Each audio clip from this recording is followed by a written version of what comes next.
déclaration, on prendra les questions ensuite. Monsieur. Oui, bonjour tout le monde. Je suis accompagné du ministre de l'Agriculture, André Lamontagne. J'ai eu une bonne rencontre avec le président de l'UPA, Martin Caron. On le sait, les producteurs agricoles ont été très touchés depuis l'été dernier.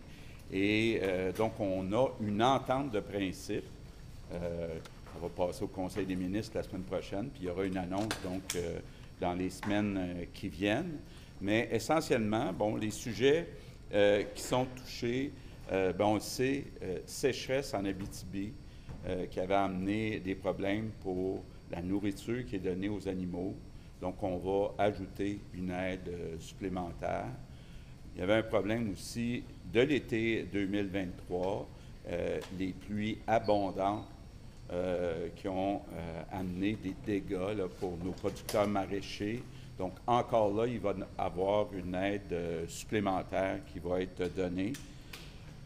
On va revoir aussi le programme pour aider les agriculteurs pour faire face aux taux d'intérêt qui sont très élevés, là, en particulier pour les jeunes de la relève. Quand on a des taux d'intérêt qui passent de 4 à 7 évidemment, ça a un impact majeur sur les résultats financiers. Donc, encore là, on va bonifier le programme.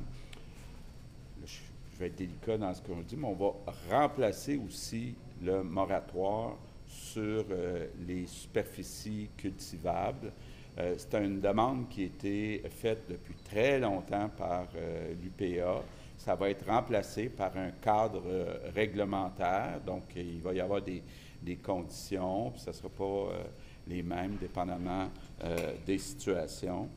On a convenu aussi, vous savez que c'est un dossier que je prends à bras-le-corps personnellement avec Sonia Lebel, mais aussi avec André, réduire la paperasse et la bureaucratie. Bien là, on parle pour les agriculteurs. Donc, on a identifié 14 mesures à court terme sur lesquelles on va travailler pour réduire la paperasse, réduire la bureaucratie. Il y a malheureusement des agriculteurs qui sont obligés d'embaucher des professionnels à des taux horaires très élevés pour répéter les mêmes informations souvent. Là. Donc, on va vraiment alléger la paperasse, la bureaucratie sur 14 mesures sur lesquelles on s'est entendu avec l'UPA. Puis, à moyen terme, on va ajouter à ces 14 mesures-là. Donc, je pense que c'était une très bonne rencontre. Je suis content d'avoir une entente de principe avec l'UPA. On l'a vu au cours des dernières semaines, des derniers mois. Il y a eu des manifestations. Je pense que les producteurs agricoles ont été entendus. Puis, je suis très content qu'on ait pu avoir cette entente de principe.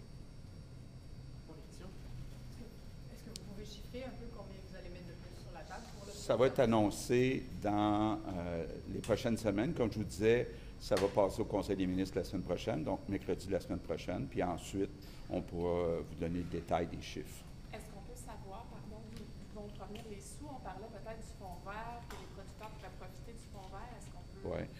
C'est en plus du fonds vert. Là. On va annoncer bientôt une mise à jour, comme on le fait à chaque année, du plan pour une économie verte. Il y aura encore des sommes supplémentaires pour les agriculteurs.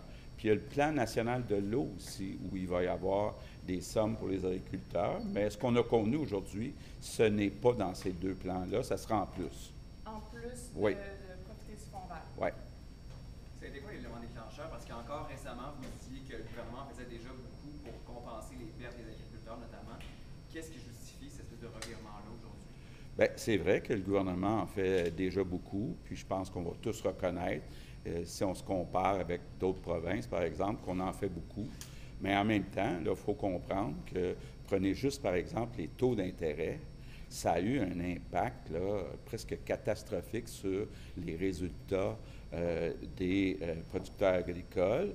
Bon, là, on espère mercredi, donc dans 2 jours, que la Banque du Canada va commencer à descendre les taux, mais il reste qu'on risque de n'avoir encore pour un bout de temps à subir ces taux d'intérêt très élevés.